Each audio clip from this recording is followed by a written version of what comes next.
নতুন টাকা ছাপিয়ে দেশের দুর্বল ৬টি ব্যাংকে ২২,৫০০ কোটি টাকা দেওয়া হয়েছে বলে জানিয়েছে বাংলাদেশ ব্যাংকের governor doctor Ahsan H Mansur. তিনি বলেছেন, বন্ড ছাড়ার মাধ্যমে এসব টাকা তুলে নেব।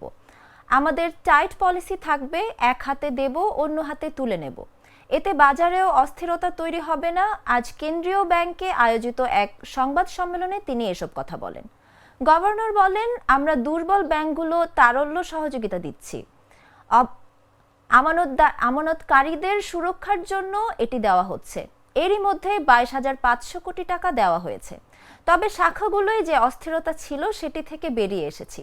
শাখাগুলোয় রোববার থেকে সবাই নিজ নিজ চাহিদা অনুযায়ী টাকা পাবেন।